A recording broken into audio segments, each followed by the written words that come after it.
Welcome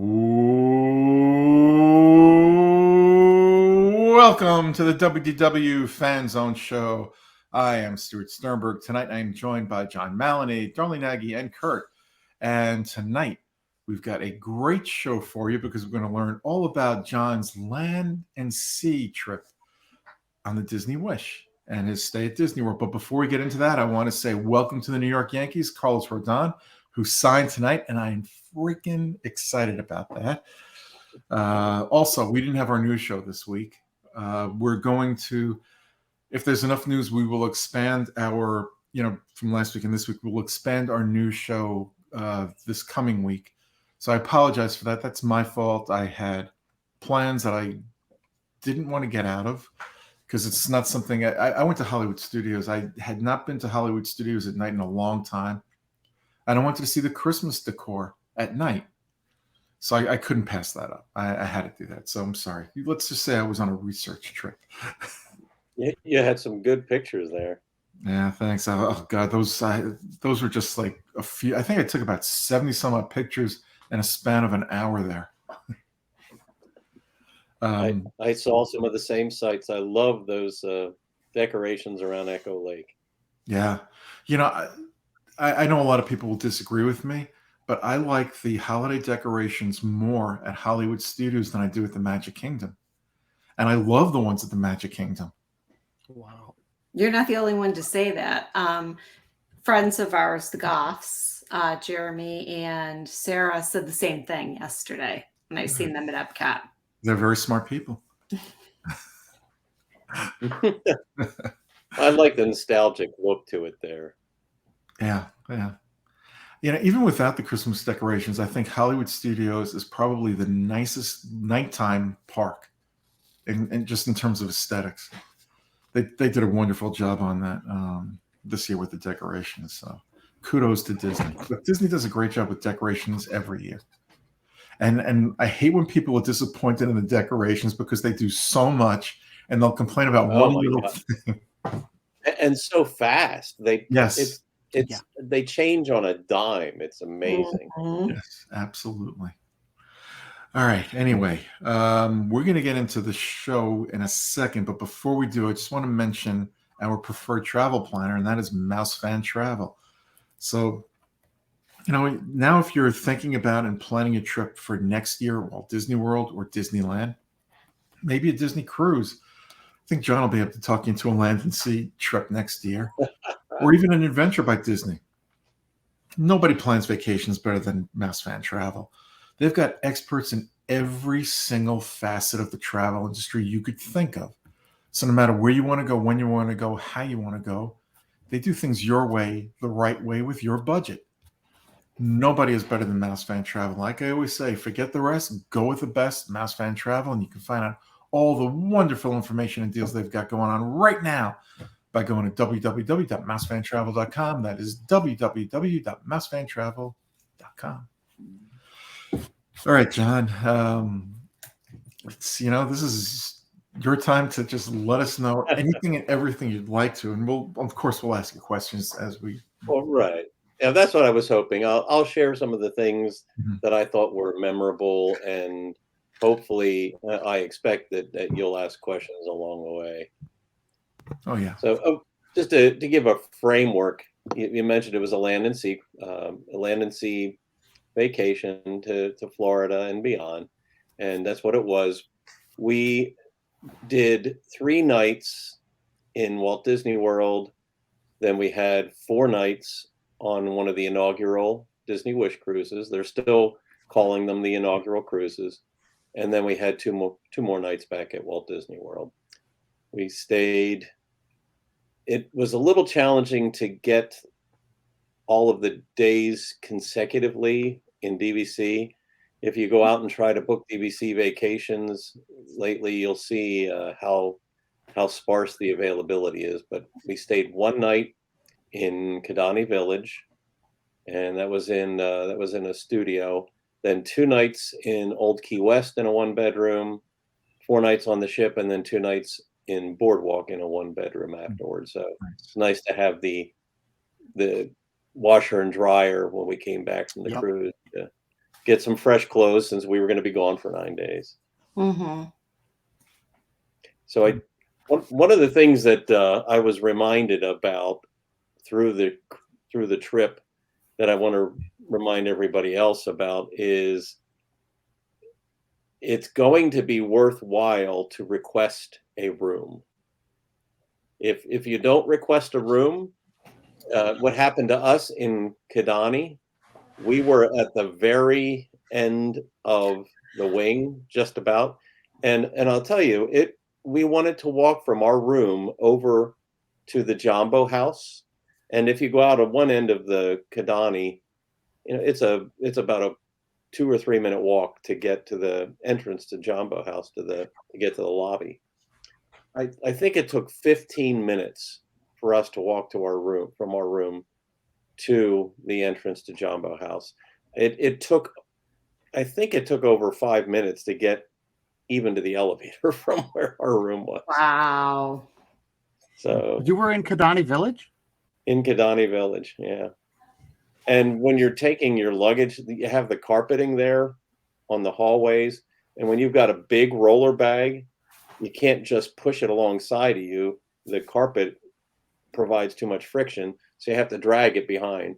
And when you're each dragging one big roller bag and one small one behind you, it is tiring. So my recommendation is, if you're going to stay in one of the larger resorts, request a room. If it's a room closer to the reception area or the lobby or close to the elevators or wherever.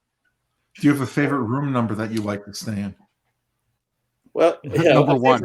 you can certainly request a specific room. It's just harder for you to get that request. Yes.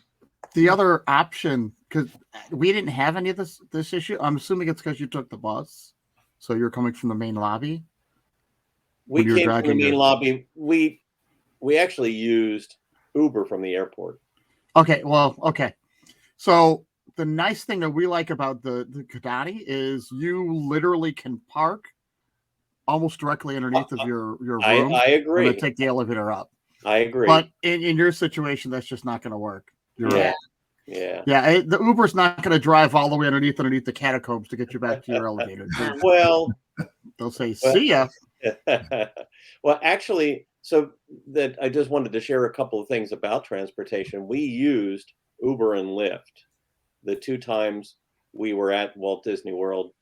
We had looked at renting a car, but even for 3 days, renting a car was expensive if we rented it for the whole week. So it was actually less expensive for us to take Uber from the airport to the resort.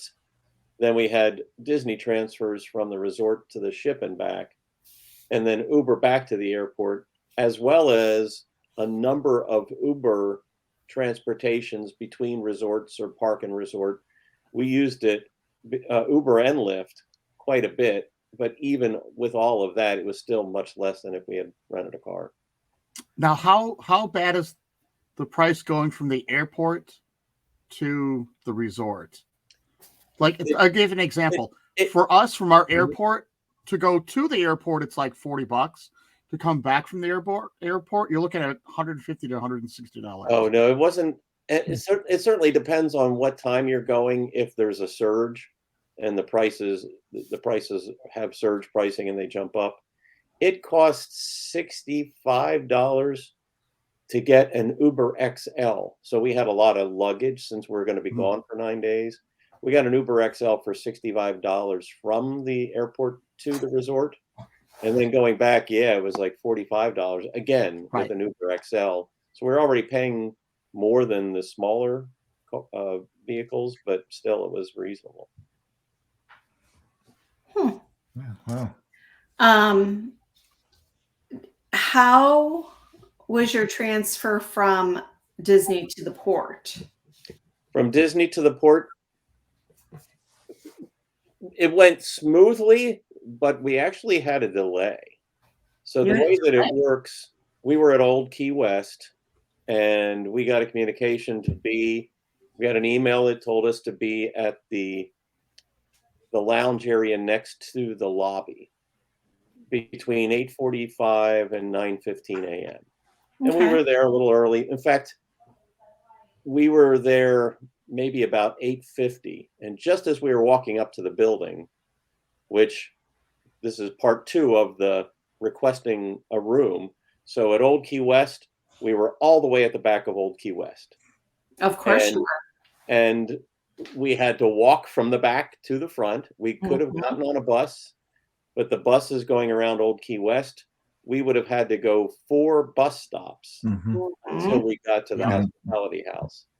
So, and we saw when the next bus was going to come for the next park. It just wasn't worth it. But we were just 2 or 3 minutes past the first time, even though there's a whole half-hour window, and they were calling us on the phone just to make sure we were coming okay.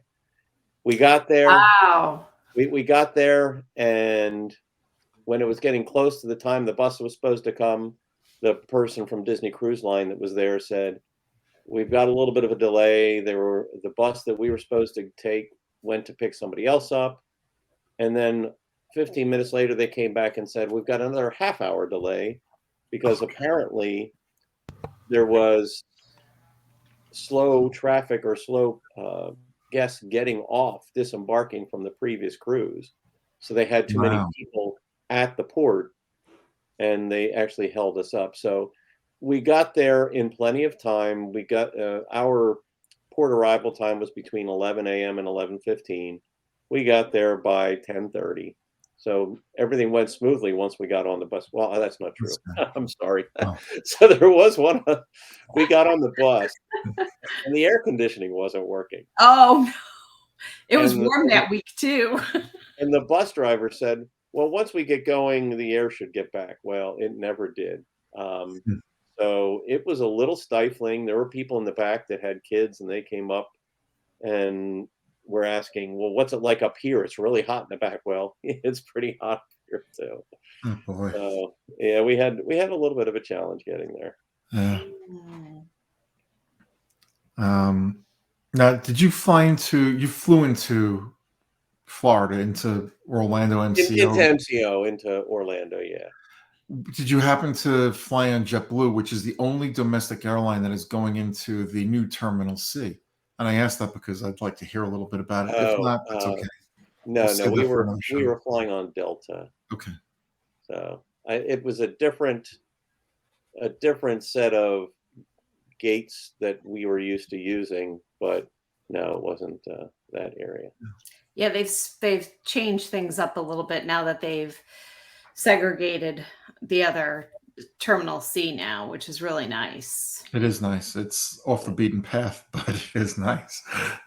So, while we were there for the first couple of days, we were traveling on the Wish with a group, and we had a group gathering before the cruise. We actually went and saw Hoop-de-Doo. Oh, how was it? Nice. It was a lot of fun. The food was great.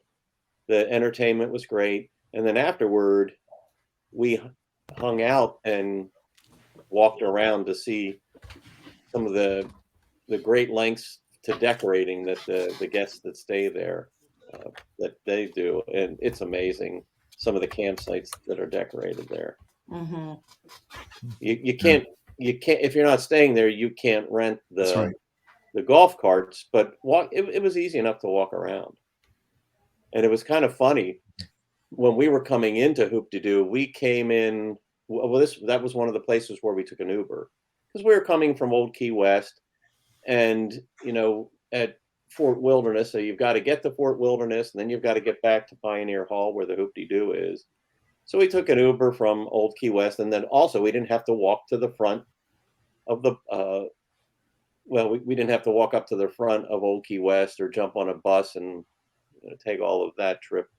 But we took an Uber, and when we got to the gate to Fort Wilderness, they stopped and said, "What are you here for?" And we said, "We're here to see Hoop-de-Doo." And they said, "Show us your tickets."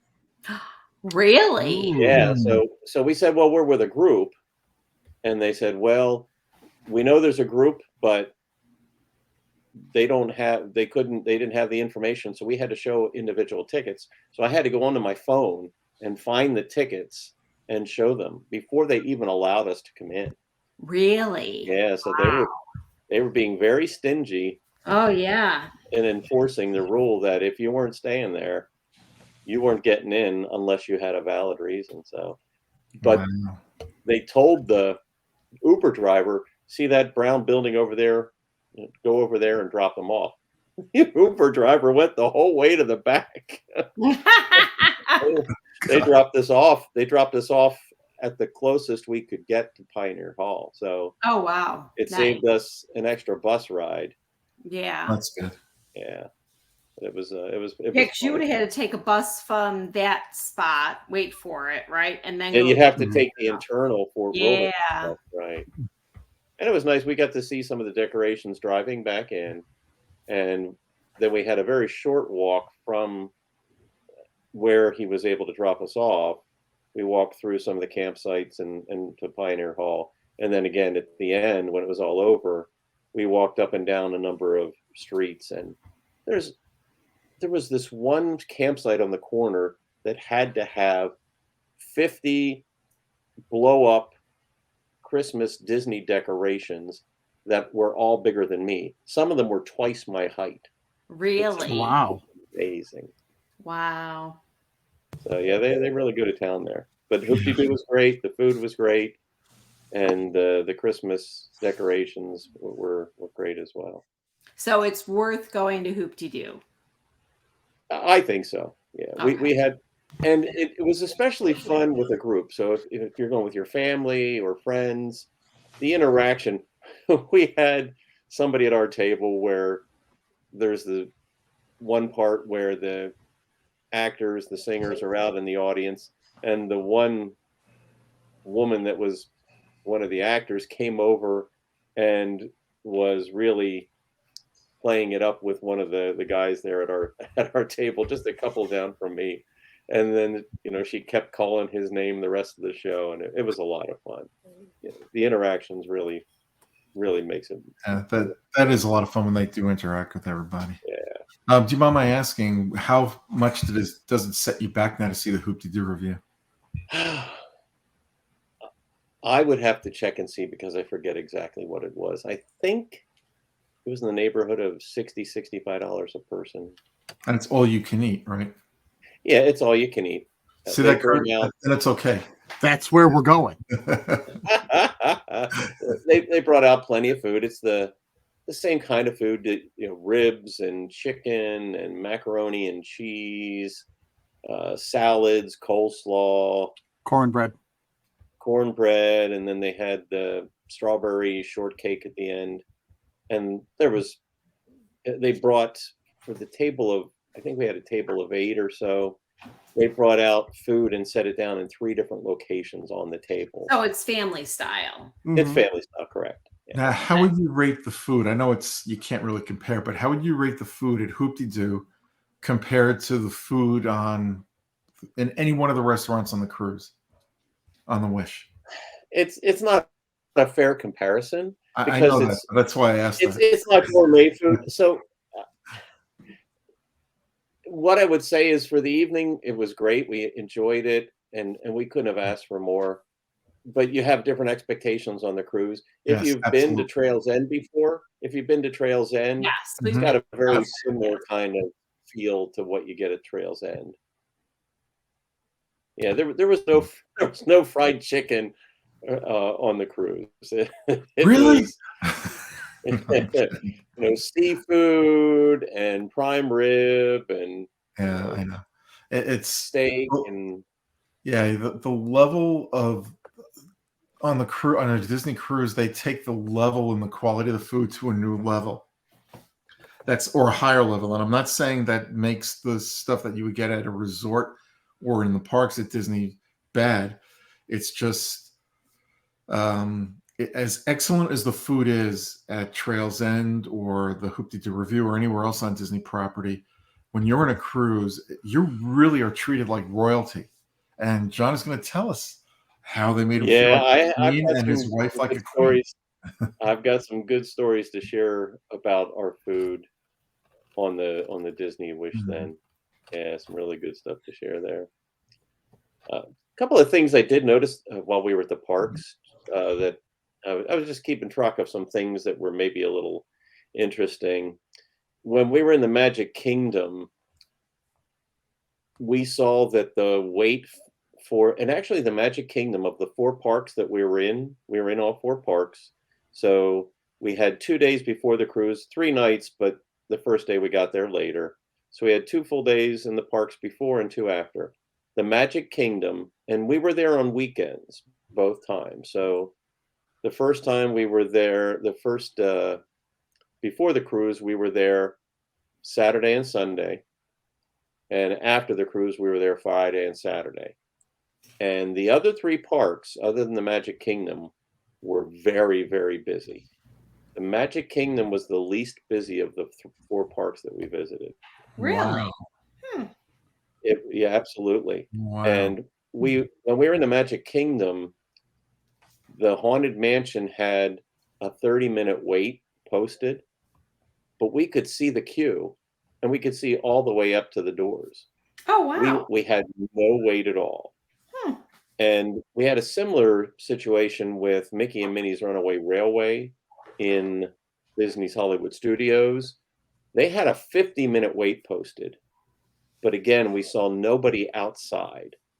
We got in line. There was a line inside. It took us 15 minutes to get into one of the cars. Oh, that's So nothing. including the little bit of a pre-show. Yes. Yeah, so and we saw that twice. We saw that twice at Mickey and Minnie's. The Mhm. second time, I think, was because the attraction had been down for a little bit and might have just come back up. But pay attention when you see those posted times, look to see where the queue is.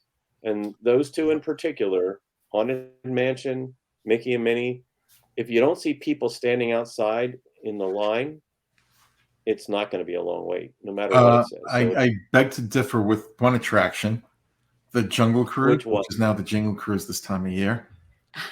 Well, no, I was just talking those 2, but go ahead. Yeah, no, I'm not going to get. I think I mentioned this. I don't know if I mentioned this on the show or after the show. Yeah. 45 minutes when I was there a couple of weeks ago. Okay, we get online. We're not online 5 minutes. They make an announcement. Those entering the queue, it's now a 60-minute wait. But from the outside, you Oh. can't see anybody on the line anywhere. It looks like you could just breeze right through. Yeah, We should have left then. 2 hours later, we finally got off the boat. yeah. And did it stop loading anywhere in between? No, they were taking all the Genie Oh, the Plus, Genie Plus. yeah, on the Lightning Yeah. Lane. They were taking all the people that were Yeah. coming through that way. So if Okay. anybody from Disney is listening, I think I may have mentioned this before. You should know how many people have purchased Genie Plus and have it reserved through your computer system, so you know how many people to expect, so you could disperse the lines a little more evenly at times, or Yeah. post the wait times more correctly and accurately. Just a suggestion. Yeah. We've had Well, this it's discussion a lot lately. well, and it's interesting.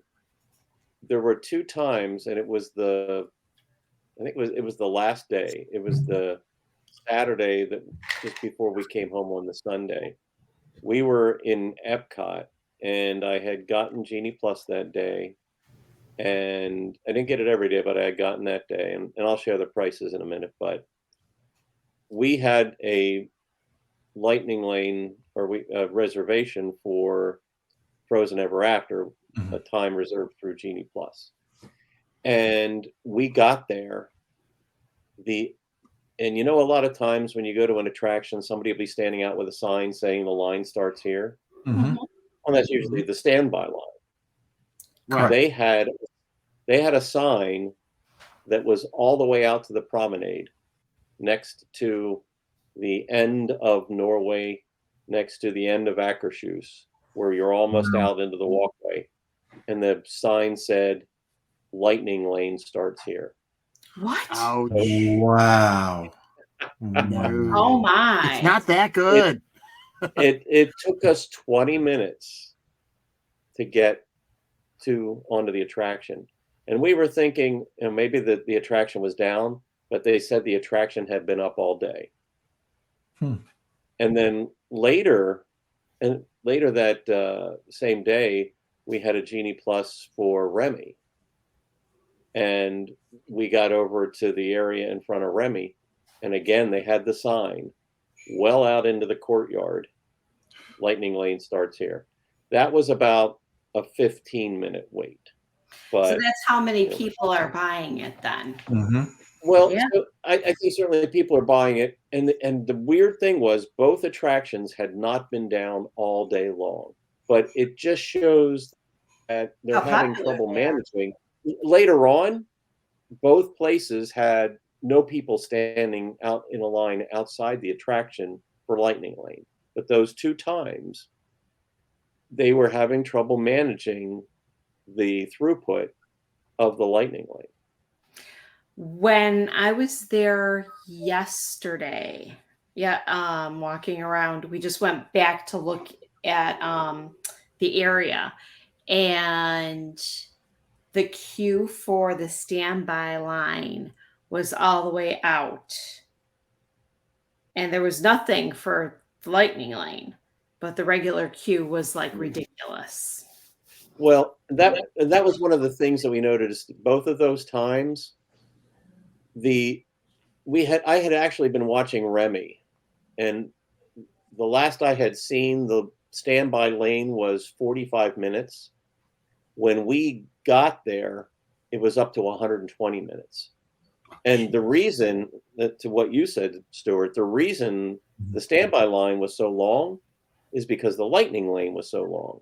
And until they got that Lightning Lane down to a manageable, and then once that was down, then the standby came down drastically too.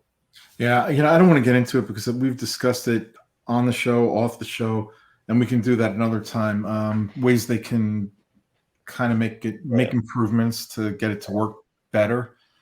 But we'll say that for another time. But overall, if you had not purchased the Lightning Lane, would it have been, how do I want to put this, a more challenging experience to get on attractions? Yeah. So there were 2 different days that we used.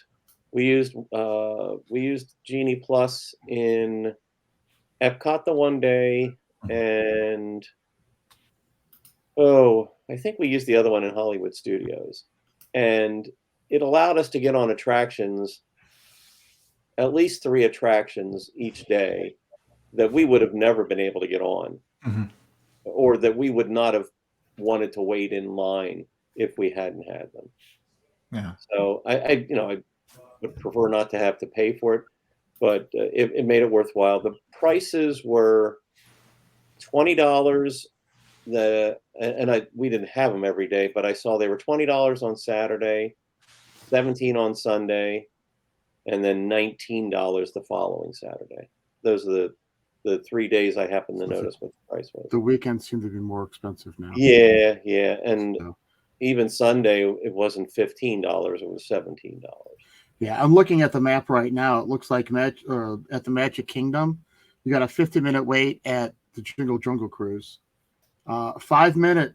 I mean, the mountains are 5 minutes each.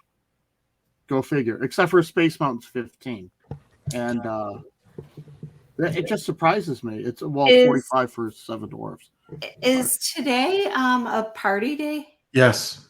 Yes, that's probably maybe that's why they're not that long right now. Yep. Yeah, today's a party day.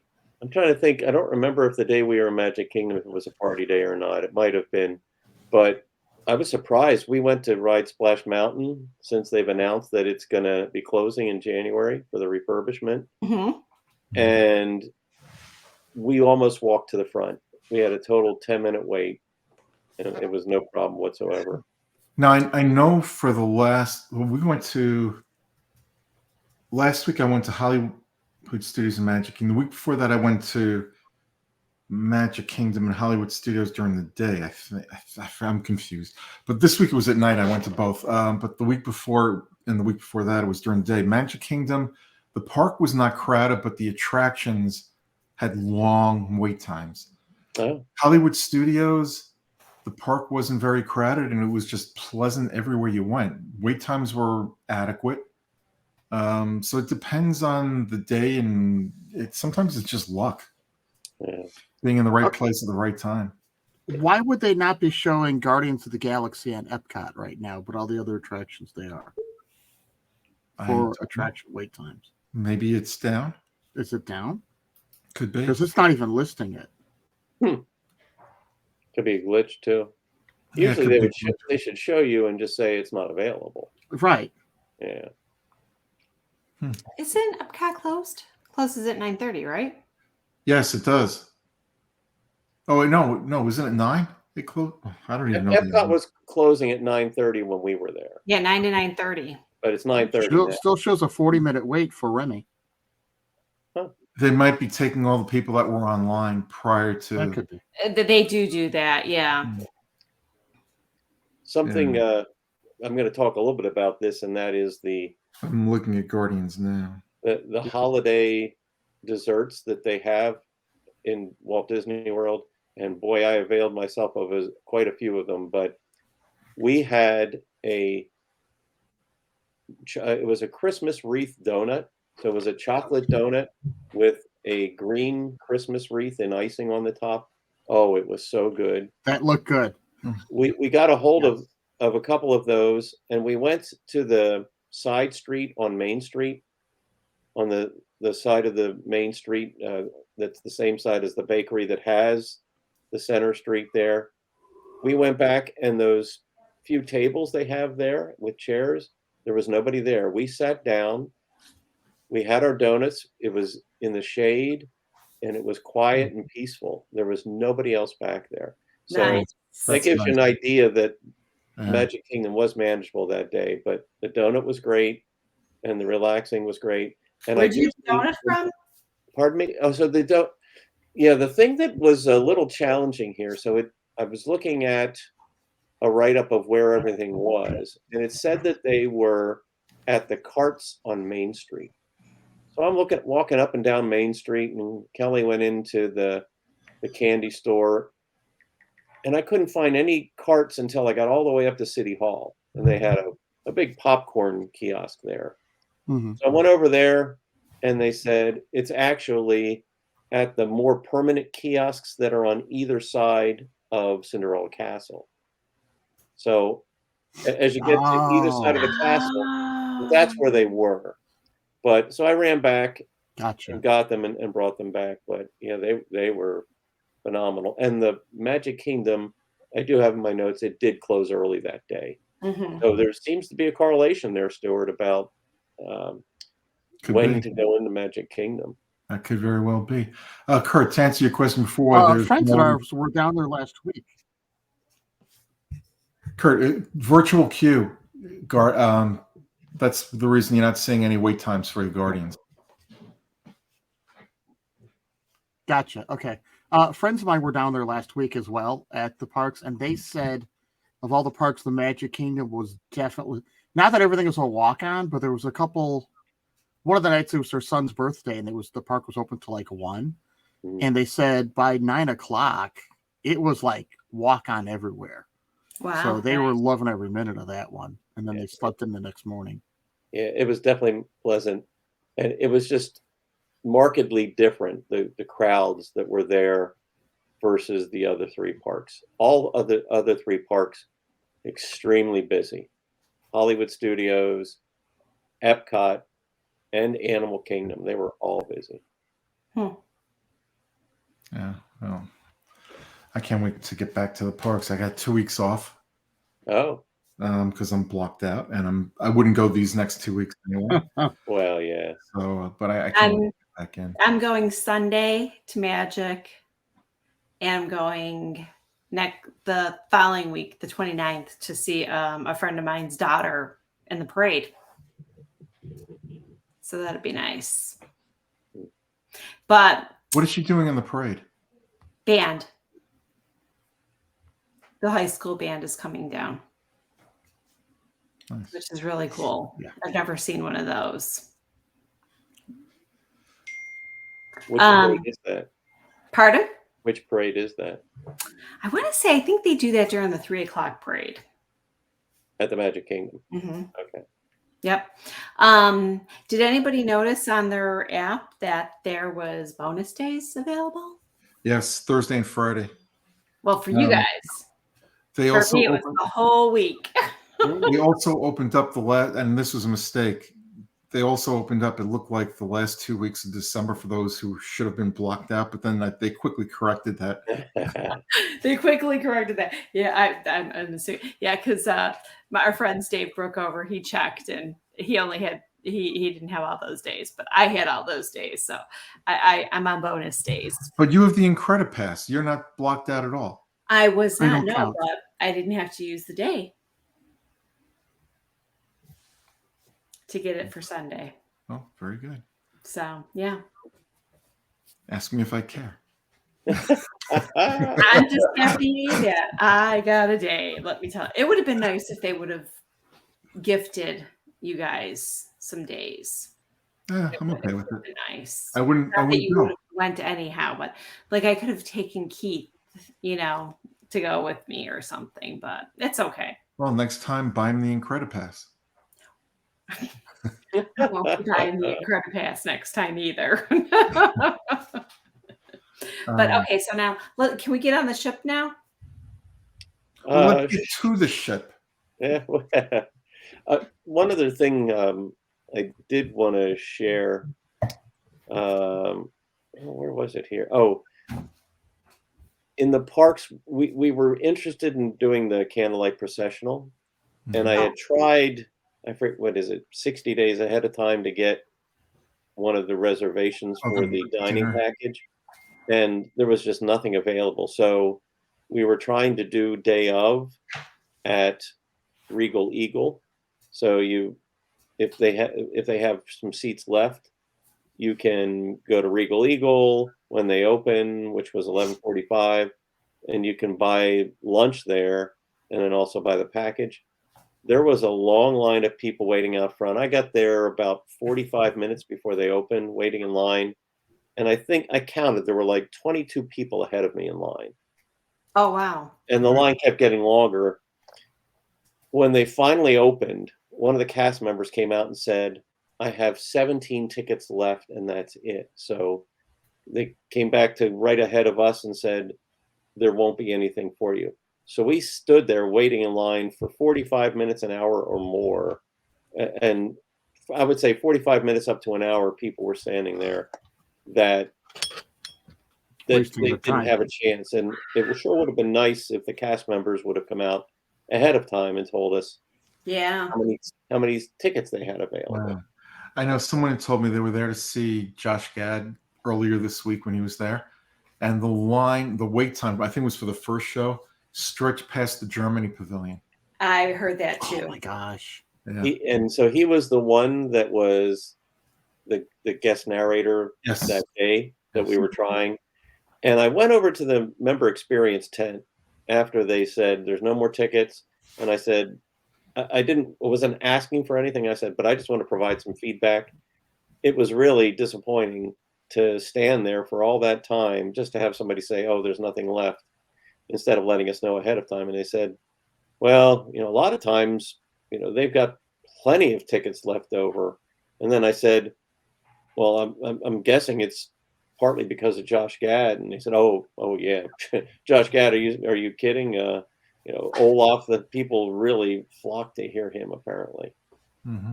Not that they don't have a lot of popular narrators, but Gloria Estefan was just there too. I think she was there last night and Wednesday night, I want to say. I'm not positive of that.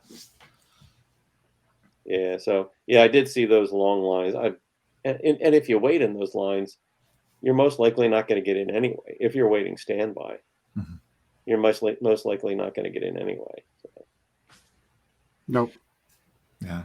I really would have liked to have gone, but I couldn't make it 2 of the nights I was supposed to go, and I canceled them and that. And I'm kind of glad I did, because I heard they wouldn't even really let you stop if you were walking by to listen for 5 minutes. Yeah. And we were able to do that a couple of couple of years ago.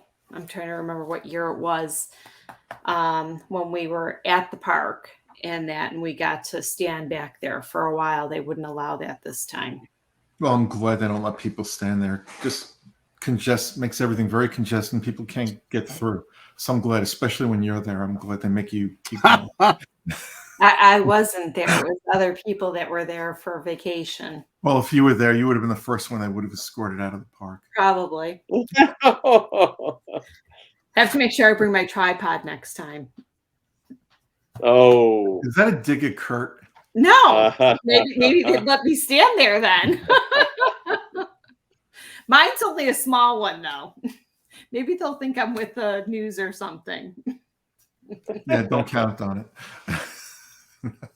Hi, baby.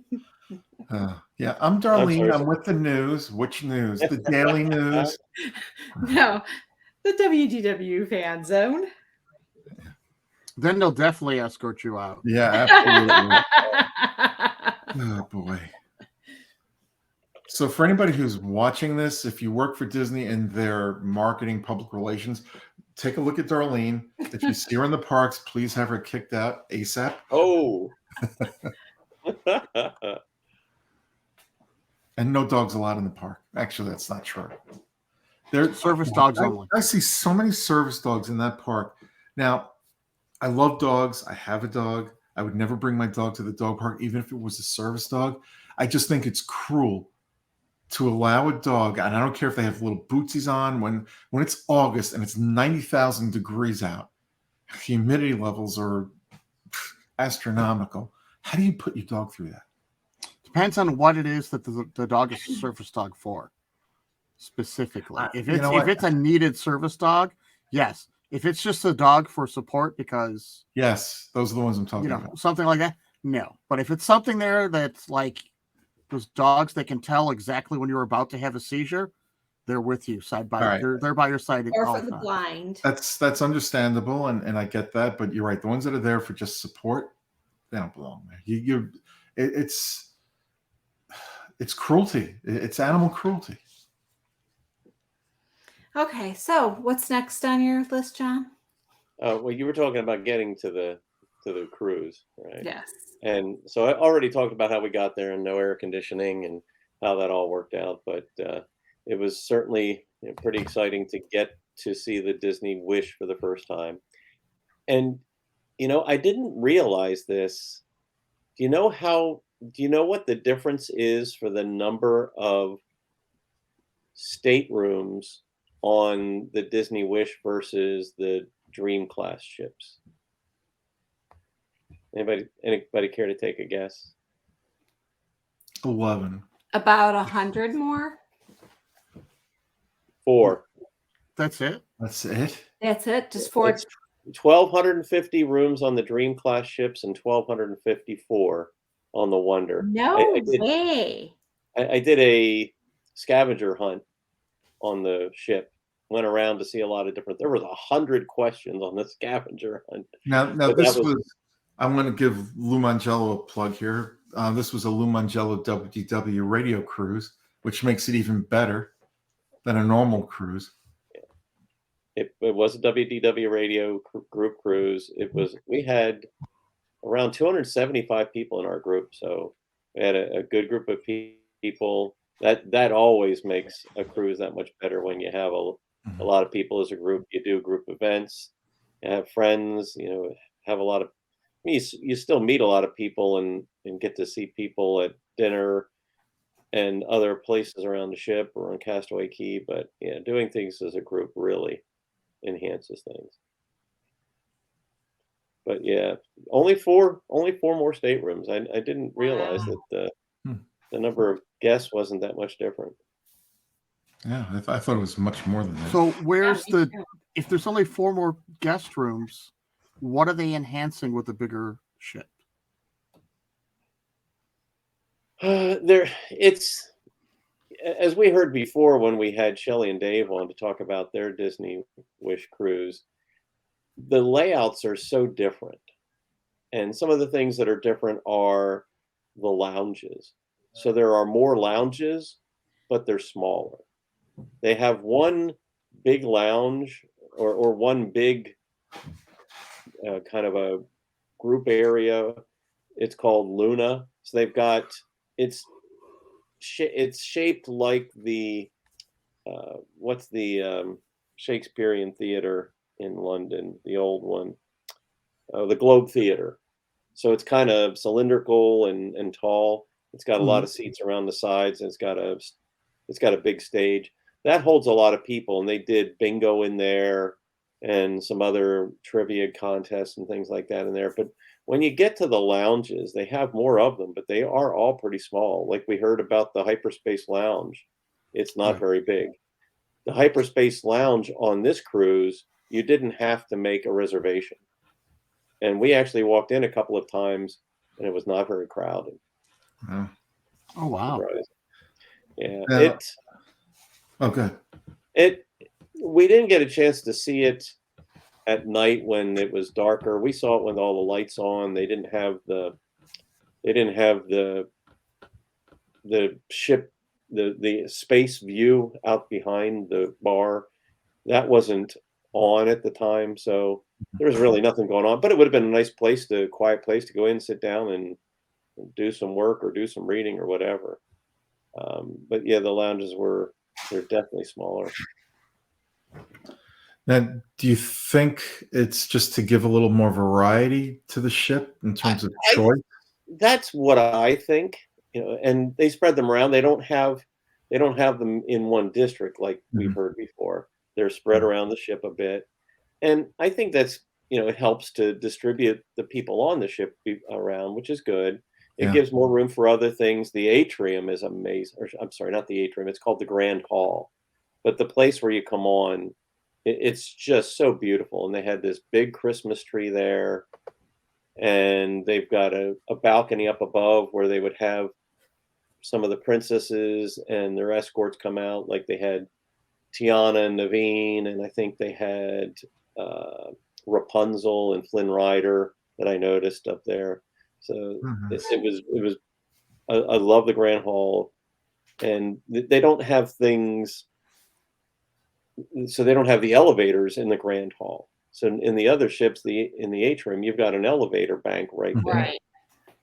and we did hear about this. The elevators. So there's three banks of elevators on the other ships, but there's only two. And from walking the halls, like when we were going around to the different rooms to do the fish extender, or if we were exchanging magnets, there are some long walks down some of those hallways Wow. from the elevators because the elevators are a little bit closer together, and then all the way forward and all the way aft is not near an elevator. Hmm. So it's definitely different.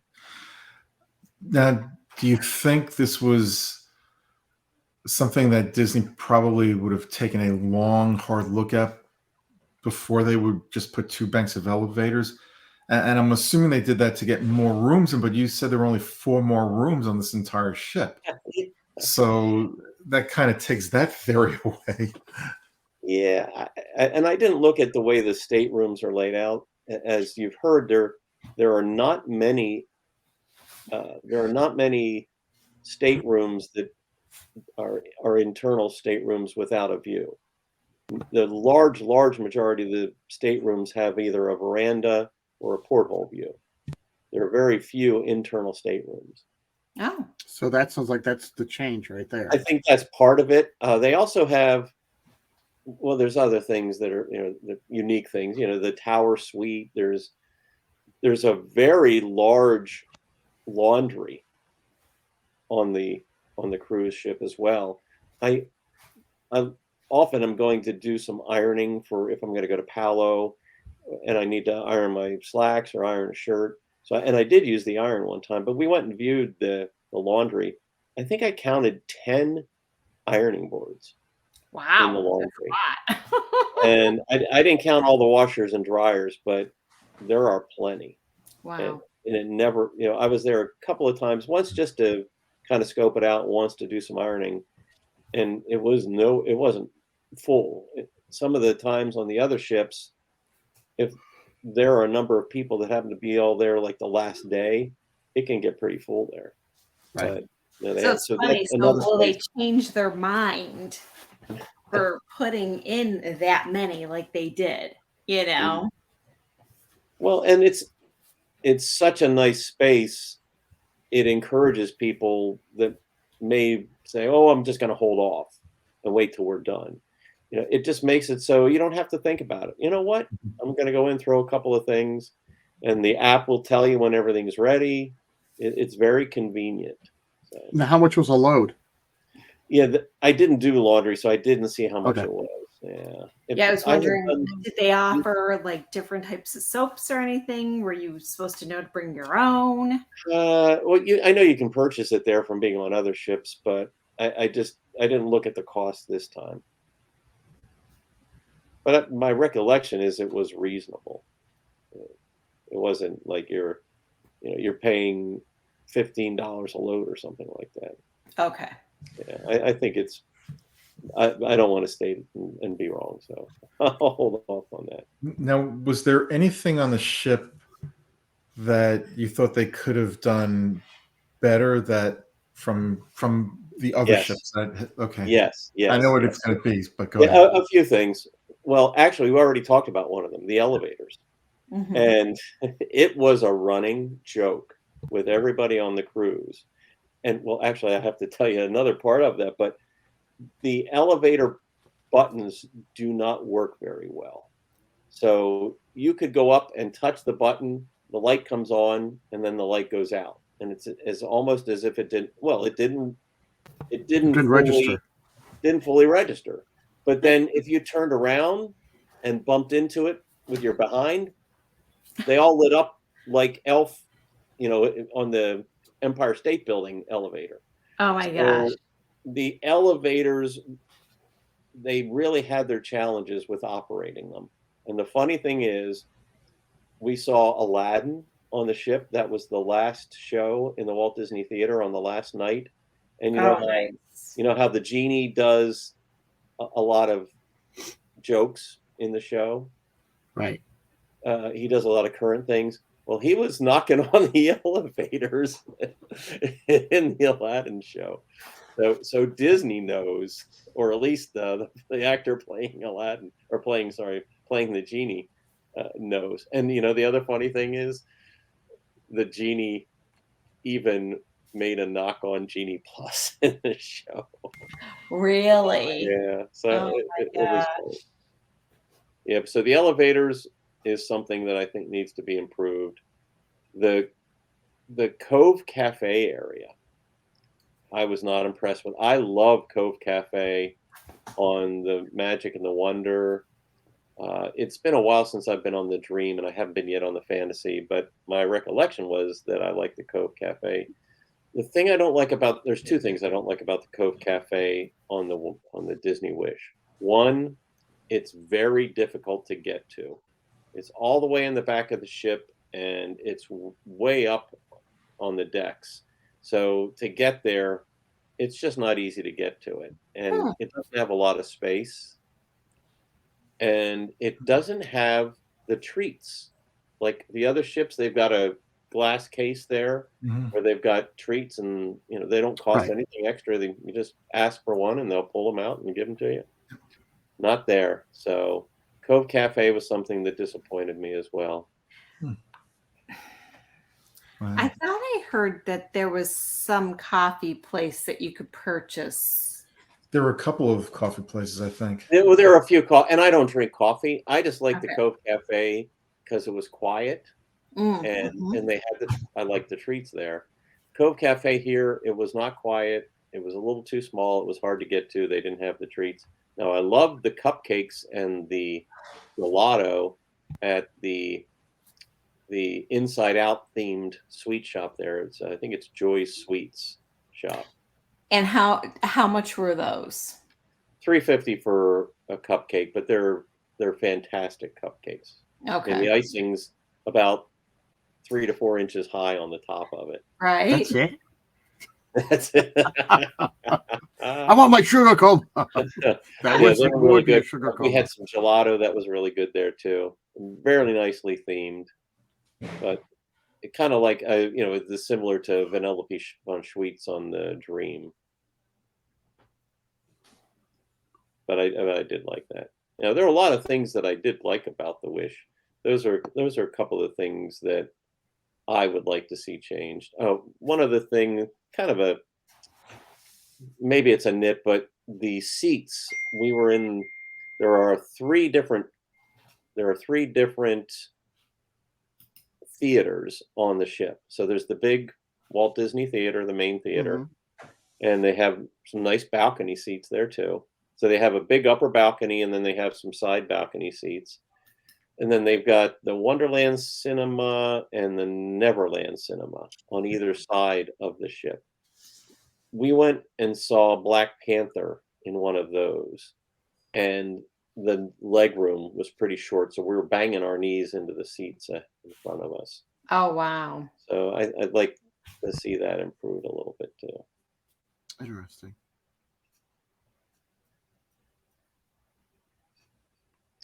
We did get to we did get to be part of something special on the ship. And that was... Please tell us. I know what it is, but please tell us. So, in Magic Kingdom, they do filming either late in November or early December for the Christmas parade. And they have, if you're in the park that day, you might be part of the filming. Well, they were actually filming a segment for the Christmas show on the Disney Wish. That's amazing. And I happened to be on one of the decks. I think it was just a deck up above the main deck where you come into the Grand Hall, and we were off to the side there, where you can look over the railing down into the Grand Hall. Just there talking with somebody else from the cruise, and a cast member came up and said, "Would you be interested in coming down tomorrow morning to the Grand Hall for a promo that we're going to film?" And so they were going around and asking people on the ship, and we said, yeah. And they also asked, or I said that my wife is there as well. Is it okay for her to come? And they said, sure. And they said, we're also looking for couples to come for a second filming. So they were shooting one shot that was in the Grand Hall, and then they were filming another shot that was in the Bayou, but they were filming that with just couples. So there were probably, I don't know, 30 to 40 people in the Grand Hall, and they had people grouped around the Christmas tree. They had people going up the steps, the spiral staircase, and then they had a Disney ABC star performing a song while we were all there around them. It was Trevor Jackson from the show Grownish, and he's on some other shows as well. But they filmed the number there. It was an hour. It didn't. They kept everything to an hour. But then afterward, there were only about, oh my gosh, 12 of us, 15 in the Bayou, and we were right behind him, sitting in chairs, eating, and they had beignets out in front of us, and they had drinks sitting in front of us on the tables. And then we filmed another segment there for an hour, and we even got to eat the beignets when we were done. I was going to say the beignets would not last. Well, I definitely recommend that. The Bayou is a beautiful location. The beignets, you get 3 beignets for $3.50, so it was definitely worthwhile. If you get the Valrhona chocolate to put on top of it, it costs $20 for the 3 beignets and the chocolate. Wow! But if you just get the beignets, it was only $3.50. But that was fun. They at least powder sugared. Well, yeah, not as much powdered sugar as you get at Cafe Du Monde down in New Orleans. Okay. But they were. Well, there's as much powdered sugar on those as at the Cafe Du Monde. There's as much powdered sugar as there is beignet. Well, or more. You're absolutely right. Wow. Now the theaters themselves, did you find, were they more elegant or as elegant as the other ships? The Walt Disney Theater is as elegant. As I said, it's got the second level. It's got the balcony, And the special effects they have on the stage are really impressive. So the set pieces, the lighting, the projection, they've got some really sophisticated effects and visuals in the Walt Disney Theater there on the Wish that are more than I've seen on the other ships. Certainly the cast members are just as talented, but they have some really nice special effects and visuals there. Nice. The muster drill, is that still being done post, or I guess post COVID? They're doing the muster drill, but they've gone back to the old way of doing it. So what I heard, that's what I was saying. What they were doing previously after they had opened up after the initial pandemic closing, what they were originally doing was you just had to go to the location and scan a QR code, and it showed a video to you on your phone, and you were done. You could do that as soon as you got on the ship. You didn't have to go at 3:45 or 4 o'clock or whatever it was to a location. Well, what I heard was a lot of people were blowing that off. And there are maritime regulations the ship has to follow, and for people's safety, that they have to go to the muster drill. So they've gone back now to you go to a location on the ship. I think we went to the Marvel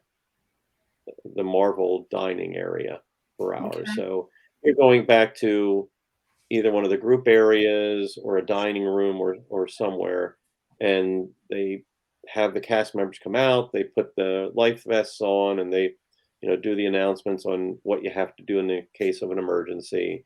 They go through all of that. So everybody floods in and then floods out just like they used to. Wow. I can't believe people would blow that off. I mean, I can believe they would blow it off. I can't believe that they could get away with it. Yeah, you know what? You just can't have nice things sometimes. No. No. Yeah, that's nice and easy. Now, have the shows come, not the shows in the theaters, but the other shows in the nightclubs, have they come back? Because I know we were on the cruise, when was it, about a year ago, last February. The show, there were shows in the clubs, but they weren't as much, and it was kind of limited because of all the restrictions at the time. Yeah, it's hard to say. So I'll tell you, a 4-day cruise on the Wish was really a whirlwind. Yeah. Relatively short, and it's the first time you see the ship and you're trying to get around to see all the different things. I did notice there was a piano bar called Nightingale's, pretty small, a pretty popular place. So they had somebody in there playing the piano. I didn't notice that they had, like magicians or, other performers, but I'm not completely sure. I just didn't get a chance to see those other lounges and what was going on there. They didn't, in the Walt Disney Theater, there were no comedians or magicians or anything like that, other performance, because they had the Seize the Adventure is one of their stage shows. They had The Little Mermaid as a stage show. Then they played the new Disney movie, Strange World, which, by the way, I would recommend seeing Strange World. I know that it's not been getting a lot of viewership. I think it was well worth it. It was a I'm good glad movie. you mentioned that, because I will have some news about that movie on next week's news show. Oh, okay. So so they had that, and then the last night was Aladdin. And what I would say is, as far as the stage shows were concerned, they were all good. I think they got progressively better. There were some things about Little Mermaid that I thought could have been improved. I mean, they're trying to condense things down. I don't know if they're trying to work through some things with the show, but I think there were some design things in the show they could have improved. Aladdin was the best by far. Now, John, you do a lot of off-Broadway or theater work. So well off-Broadway, yeah. Yeah.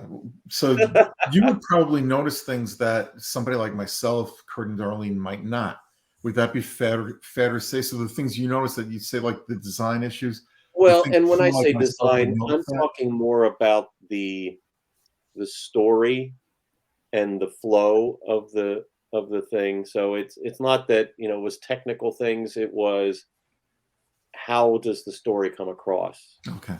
It Yeah. just as somebody, and I talked to Kelly, and she saw some of the same things, and some Mhm. other folks that were there. And it's not that it was bad. It was a top notch show, but I just had a feeling like they were trying to push things through, and some things were just a little clunky.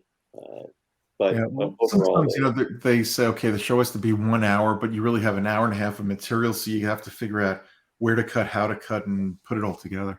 yeah, Disney's Little Mermaid, I don't think lends itself to conversion to a stage show like some of the other ones. Aladdin transformed very well to a stage show. We saw it in Hyperion Theater, in Disneyland for all those years. It was on Broadway, very popular.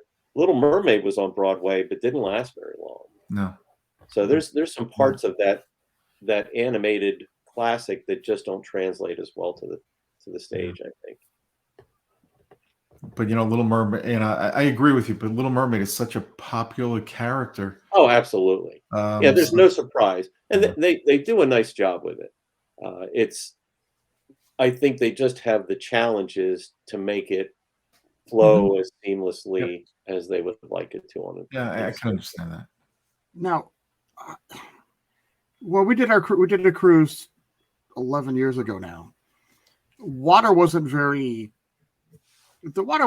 nice. The weather wasn't very helpful. There was a lot of rocking going on.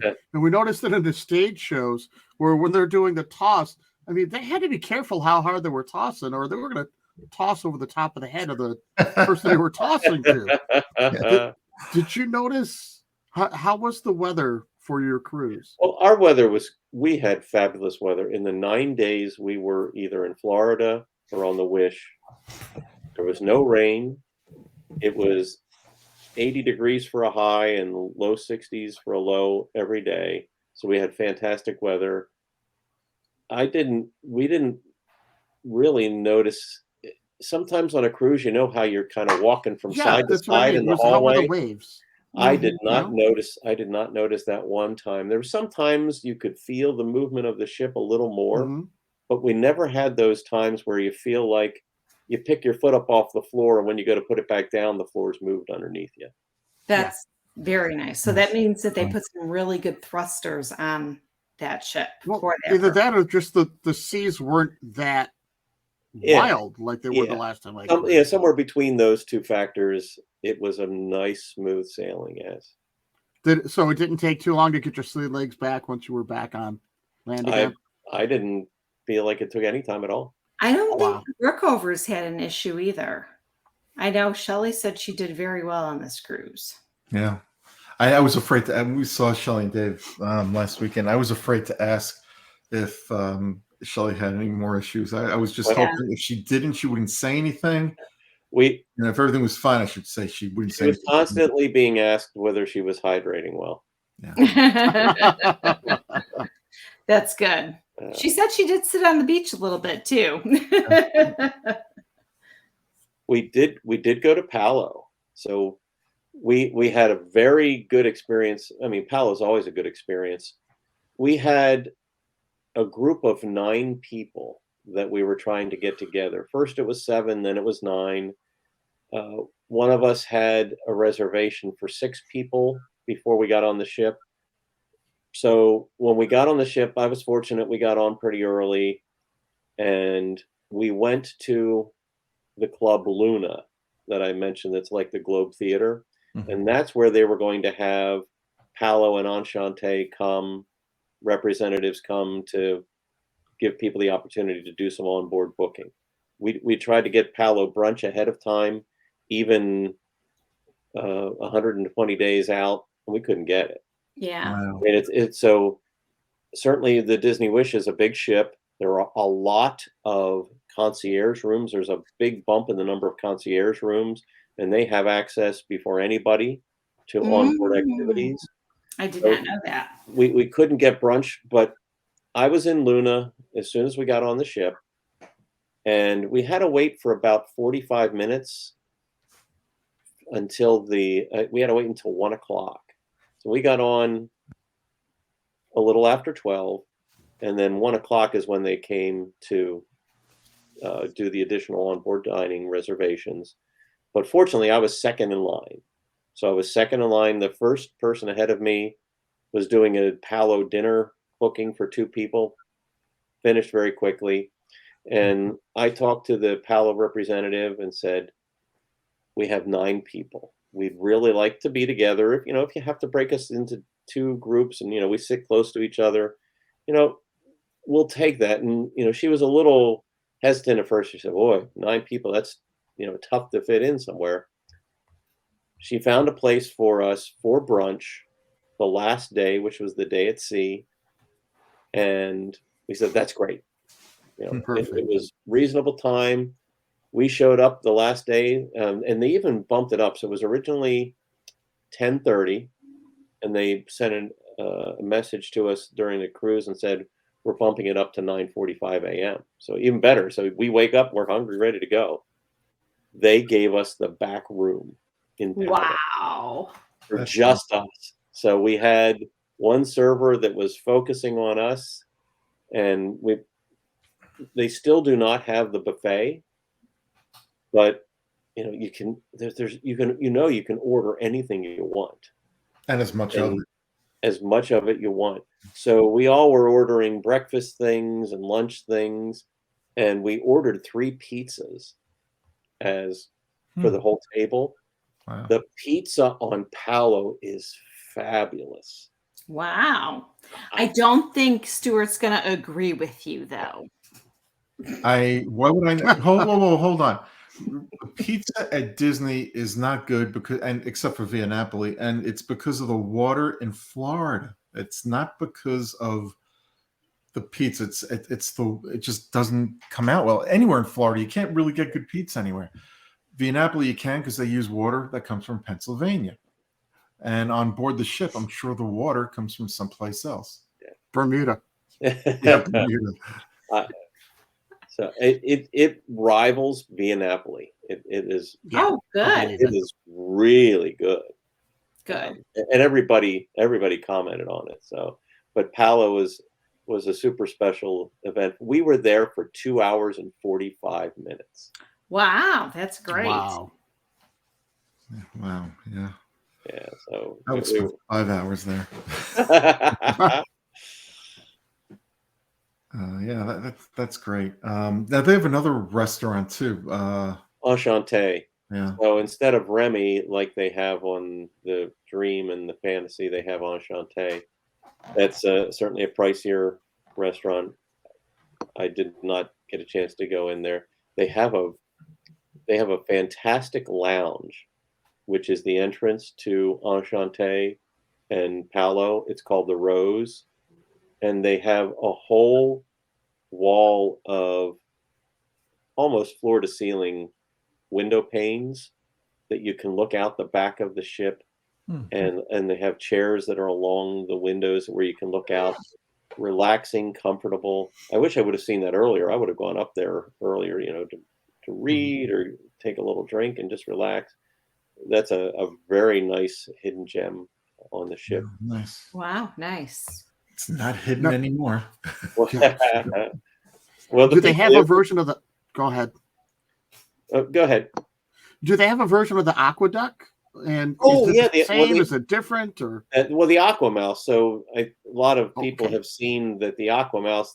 Disney calls it the first attraction at sea, and we got a chance to ride it. What we did was the Castaway Key Day. So Castaway Key is when we were doing the filming for the Disney special. So that started at, was it 7 o'clock? So we had 7 to 8, and then from 8:30 to 9:30, we had 2 different filmings. And when we were done at 9:30, we went up and we rode the aqueduct.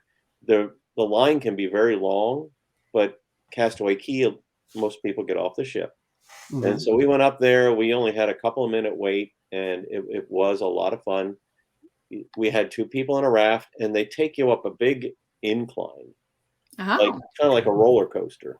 Oh. So you're going up on a conveyor belt, and then on the side is where the story is going on, where Mickey and Minnie in the new style of Mickey Animation. shorts, animated Right. shorts. So they've got panels, video panels on either side, and you're going looking back, left and right, and left and right.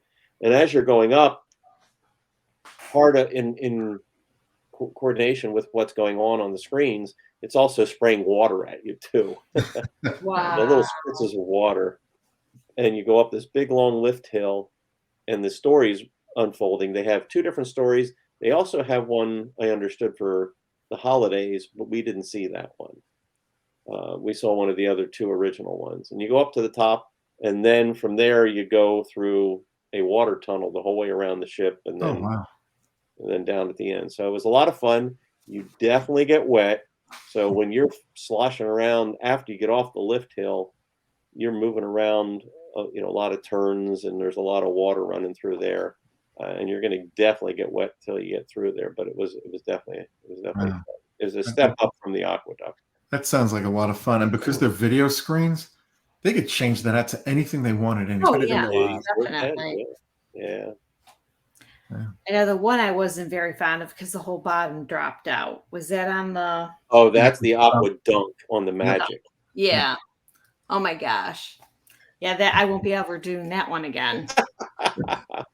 Darlene didn't have gray hair before that. I didn't get a chance. One of the things that I wanted to try that I didn't get time to. So we got to the sea day. They didn't have it. They have this section called the Hero Zone, where they've got basketball. They have the diaper dash. They number of different events that they have there. They have the obstacle course. So they've got the inflatable things, and I really wanted to try that.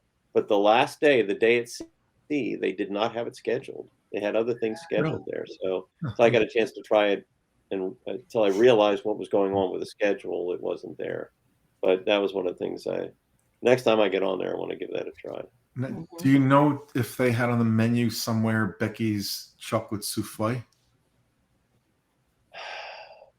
I don't know. I didn't notice it at Palo. I know that they don't have the strawberry soup. So when we were on the ship, people were, Really? yeah, they don't have the strawberry soup. Now, they said if you gave them a day advance notice, they could have had it ready for us. Oh. But Palo did not have the strawberry soup. That's interesting. That's what they're known for. Well, Yeah. right. Yeah, well, Well, they certainly have changed some chocolate things. souffle. That was always Yes, hollow. that was a staple there. I did not hear them. I don't remember them advertising the souffle. Mhm. Darn it, I don't remember what I had for dessert. That's so bad. So Because you probably had one of everything. I had so I many would have. desserts on this. I had 4 holiday themed desserts in Walt Disney World. We even took an Uber from one of the parks to All Star Music so I could get a gingerbread sundae. Oh, Because how was that? it was the only place on property that had a gingerbread sundae, which was Really? phenomenal. But that was how the length to which I was going to get some of these desserts. I told you I had gelato, I had cupcake, and then we had dessert every night. We had dessert in Palo. Oh. Yeah, so I definitely availed myself. You just gave me an idea that I'm going to pass on to if anyone from Disney is listening. They should have a festival of desserts at Disney and Epcot. Fit it in somewhere between. I'm sorry? They did. They had the cookie stroll. That's not the same thing. No, they need to have a festival of desserts where you can go from one booth to another and get all the desserts that they serve on the cruise ships and more. Fit it in somewhere during the year, even if it's just a weekend thing or a weekly thing or a week thing. I'd be there so fast. I did try the chocolate funnel cake with the peppermint ice cream and the peppermint candy. Oh, with the that chocolate. looked good at the That Magic was Kingdom. so good. That looked good. Yeah. It was really good. We split it 3 ways Oh. yesterday, and we all agreed it was definitely. We hope that comes back. Mm. It was delish. One thing I did forget to say about the Wish, and it's almost hard to believe, but the cast members were even better than I've seen in the past. Really? The cast We've been members, excellent in the past. they've always been excellent, but they stepped their game up another level. How? They How were do you so improve on perfection? they were so attentive all the time. It was I think it was because of their excitement, of whether it was being on the Wish or just being on any of the cruise ships. They were it was just a level above what I've even seen before. And like you say, yeah, they've always been at perfection, and they even took it to another level. Wow. I always had a good stateroom steward and everything. Yeah. Oh yeah. Yeah. Of all the complaints I've had over the years about Disney, cast members have always been at the bottom of that list and almost non-existent. If I don't want to say I've never had a problem with a cast member at any of the parks at any time, but I think the problems that I have are so minute and so just anyone can have a bad day. Sure. But for the most part, cast members at Disney are great. They're phenomenal, and they don't get enough credit for all the hard work they put in and everything they do for us as guests. But I notice on the cruise ships, they take that up an even higher notch. But it's at such a high level, I just don't see how they can improve it because they're so fantastic on the ships. Right. Yeah, but I guess John, you found a way on your cruise. Yep. And, well, it was hard to believe, but there it was. Yeah. Wow. So of all the ships you've been on, not your favorite, but which one do you think is the best for the guest experience? And I know they're all different, and they all have there's different things. I know there's a lot that plays into that. Yeah, I definitely want to try the Wish again sometime to see what I think about it. I mean, it's a fabulous ship. I hope that when they do the Treasure, that they have a promenade area outside, deck 4, deck 5 that goes the whole way around instead of halfway around. Yeah.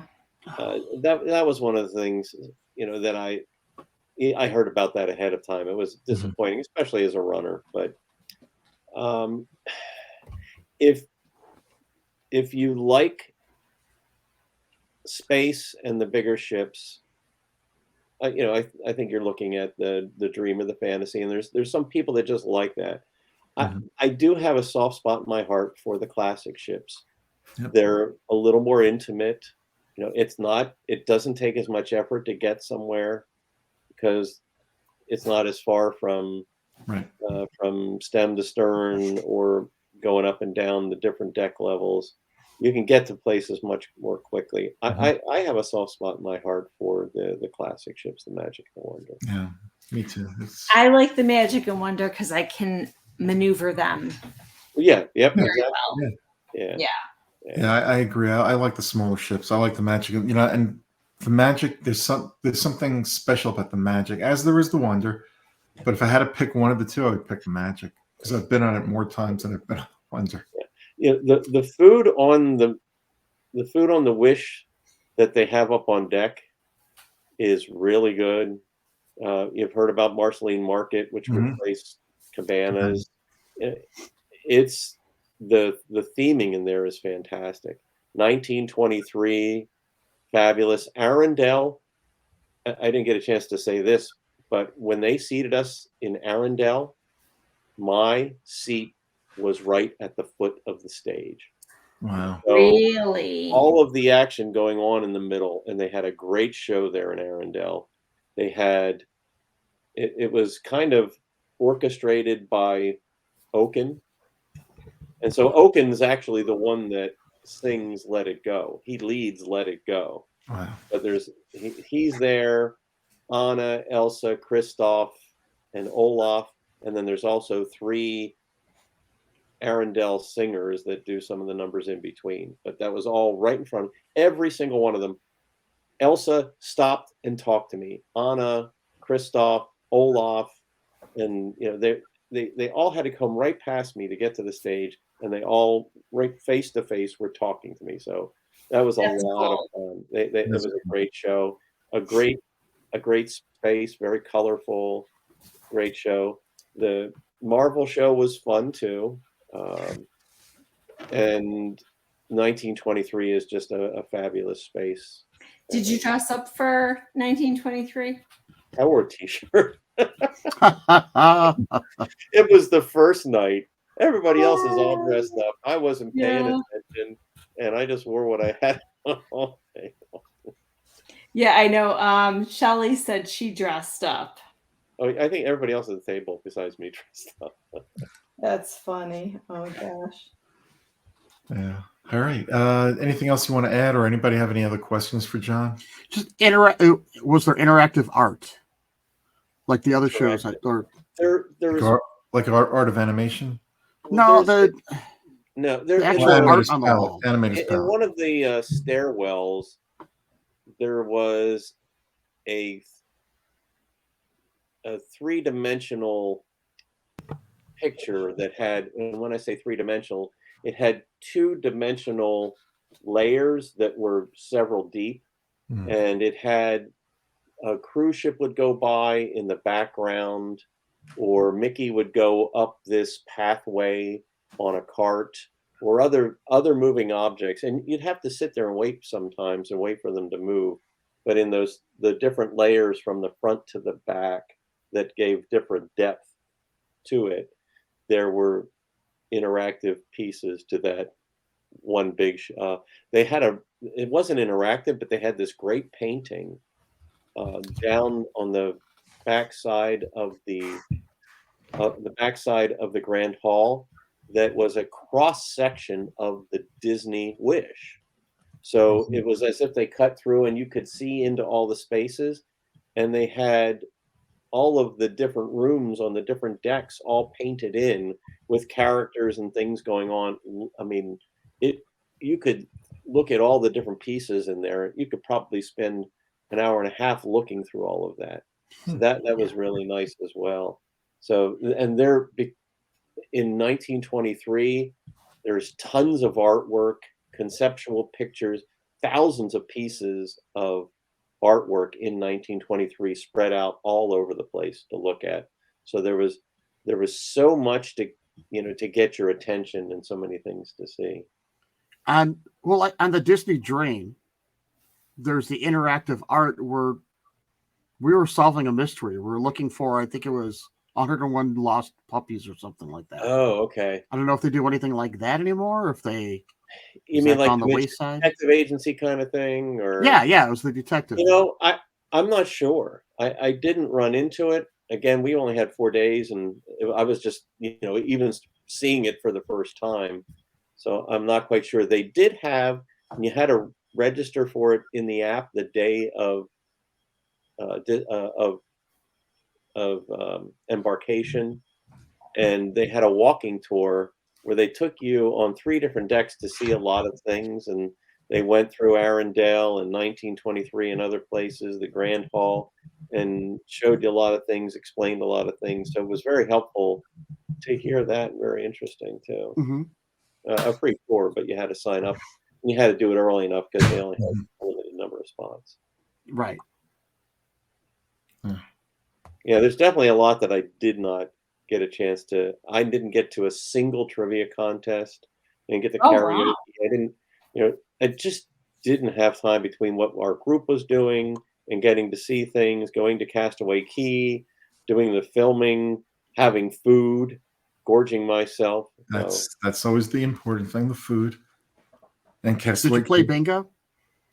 No, I didn't play bingo. No, I've never played bingo on a Disney ship. For anyone listening or watching the show out there that have a misconception about a Disney cruise, yes, there is no gambling on a Disney cruise, but there is so much to do on a Disney cruise. And as you can see, on a 4-day Wish cruise, John, I'm sure there's a lot you wanted to do, just didn't have the time. Yeah. Oh, yeah. I did get notification during the show here that our door decoration was one of the winners in the door decoration. Congratulations! Oh, That's great. That nice. is great. I'll have to show you a video of it sometime. Yes. Because that was an interactive piece of art. Kurt. Yeah, we've heard in a good way. Really, seriously, we heard that it was phenomenal. It was a lot of fun. And Shelley and Dave had a nice one too, from what they Yeah. said. Oh, there were some very impressive doors, and even people that weren't on our group. We were walking up and down the halls, as I said, for fish extenders and magnet exchange, and there are some very creative people on Disney cruises. Yep, there certainly are. All right. Anything else you want to add, or anybody else want to ask John anything? No, that was Good. I wish I was on that cruise. Me too. All right, we're out of here. Everybody be safe. Have a great weekend. Bye-bye. Good night, everybody. When you wish upon a star, make sure you go on the Disney Wish and you'll get to see some more. So keeping it short tonight, everybody. Thanks for listening. See you next week. Have a magical night. Stay safe.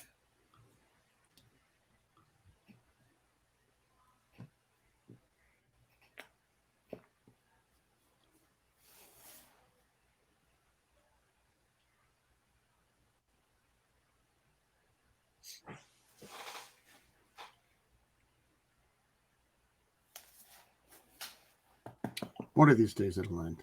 Yeah. This happened a couple of weeks ago. Yeah, we had a end. Sorry. Yeah, I might have to do the same thing. Just boot us all out because it's not letting us stop the recording manually. This is like the end of Ferris Bueller. Hey, we can keep going. Why are you still here? Yeah. Go to bed. It's 10:30. I know, right? 10:32. Okay, God's earth.